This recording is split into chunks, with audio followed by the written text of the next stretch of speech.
Hi everybody, happy Sunday. I just wanted to show you a little bit about how my porch garden is taking shape, I should say. I've been out here all day, just sort of cleaning things up and repotting things and sticking things in the ground. This is a banana plant that a friend gave me, and the first thing she said was it needs to be repotted so that it can grow. Otherwise it's gonna die. So I went to my local thrift store and found that gorgeous pot. It's heavy, it's ceramic, and it's so beautiful. And it goes really well with that banana plant. So I think hopefully I'll keep it out here and it'll be happy until it gets cold, and of course it'll come inside. But they don't like direct sunlight, so they like to be shaded by other plants. So that's why I keep it under the roof. There's my cat. Zelda, say hello. Say hello, Zelda. Hi. She's not an outdoor cat. We have too many dangerous beings out here, like coyotes and many other things, hawks and so on. The parsley plant, I've had this since I came back from traveling a few weeks back, and it's pretty good, doing really well. This is hens and chicks. This is lettuce I grew from kitchen scraps. This is a curry plant. My friend who gave me the banana plant gave me a potted curry plant, but when I went to repot it, there were 3 plants. So that's a very nice surprise. Over here, I've got a tropical, and this was, oh, I love this plant so much. My mom has the other one, because when I bought it, I separated it into 2 plants, so she's got one, and it's just huge. Bigger than this one, and it's only about a year old. Basil, this is basil that I separated on the windowsill, and now there are 3 plants. So that's amazing, and these all separate out too. This is aloe that from my friend's cuttings, and again, 1 plant became 3. So that's how you do it as a gardener. You keep dividing and dividing and dividing. And these are from my friend's yard too. She just gave me cuttings, and they're taking root here. These are from the store. They were like $1 each, and I just grabbed them because that's a good price for a plant and easily dividable. This is more aloe from my friend's plant. This is the curry plant from my friend's, so that's awesome.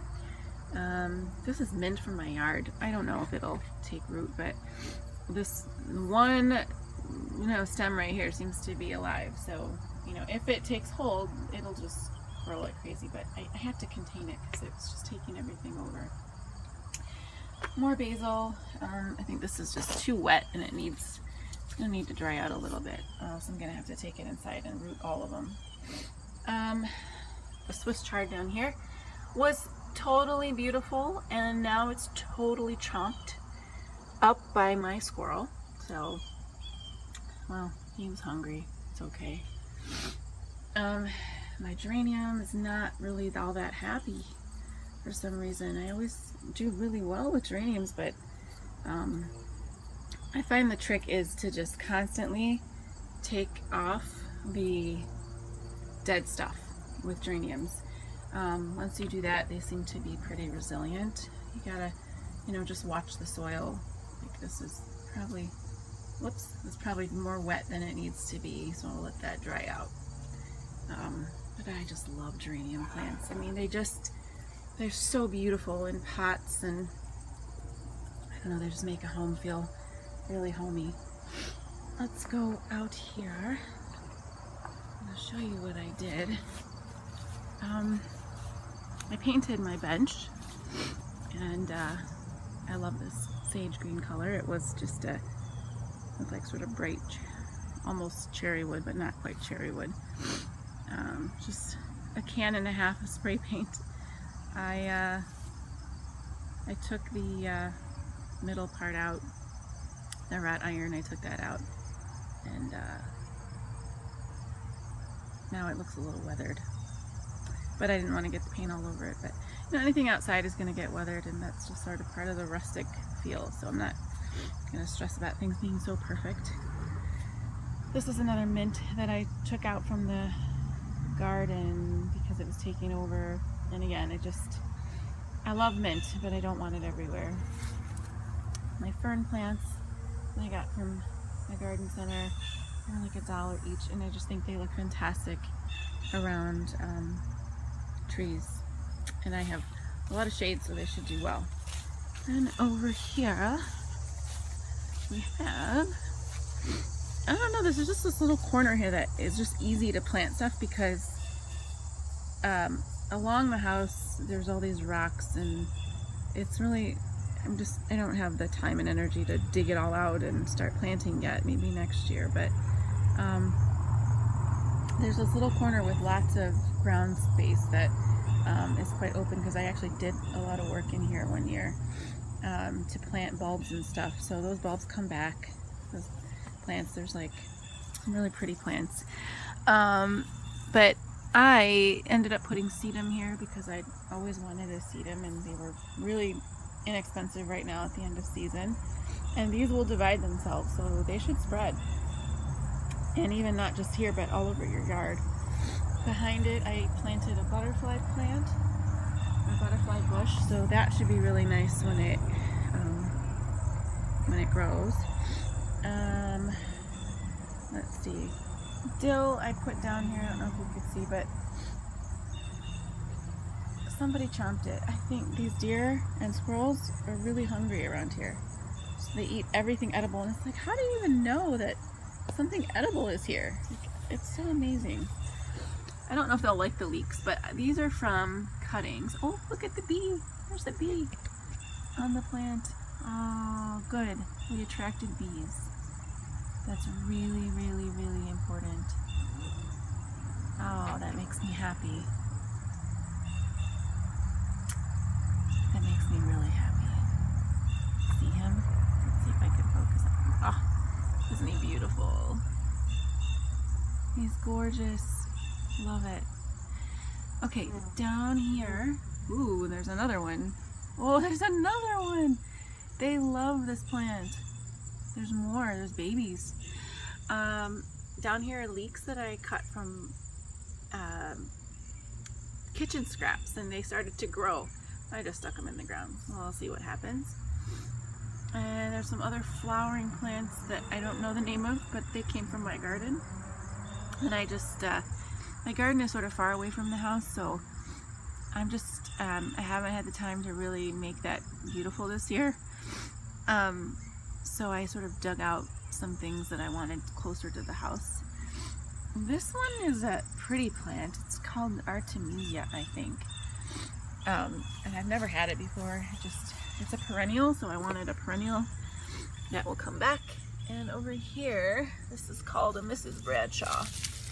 Never heard of that before, but you know, let's see what it does. My allergies are sort of taking hold too. There's not much going on along the house. There's so much work to do here. But I do want to show you a couple other things really quick. This is a rosemary plant that I stuck inside of a basmati bag. It's a small one, but I just put a plastic bag inside underneath the container, and that will catch the water, and it's just really happy there. It's really happy there. So I did that also with this one here, this curry plant. This was the small curry that came with my friend's gift. So I did the same thing just because I had this little natural looking bag and I didn't know what to do with it, and you know, it's just kind of cute. The hummingbird feeder, I'm just hanging it on the porch because I'm kind of a lazy gardener, you know, like I don't make things really complicated, and right now I don't want to get the ladder out and put this on a tree. So I just stuck the hummingbird feeder here, and I've actually already seen a hummingbird today. So it's amazing the way nature just knows where the food is, and they go to it. And you know, I think that's a really cool thing, that they find the food sources. I mean, that's, you know, they get up in the morning and they're hunting, and you know, putting food out for them puts us back in touch with them, and I think that's a beautiful thing. So for me, it's just sort of a way of giving back. You know, we plant things for ourselves, but also for the wildlife, and you know, we live together in harmony, and I think that there's sort of no more peaceful way of living than that. So I know it's not a huge garden or anything, and certainly not the neatest or most perfect, but it makes me happy. And you know, every day I'm fixing it and puttering around with all my plants, and you know, I just love that. I love doing that. I love the richness of it, and truly makes me feel like the most wealthy person on earth to be surrounded with all of this. Have a good Sunday, everybody. Bye.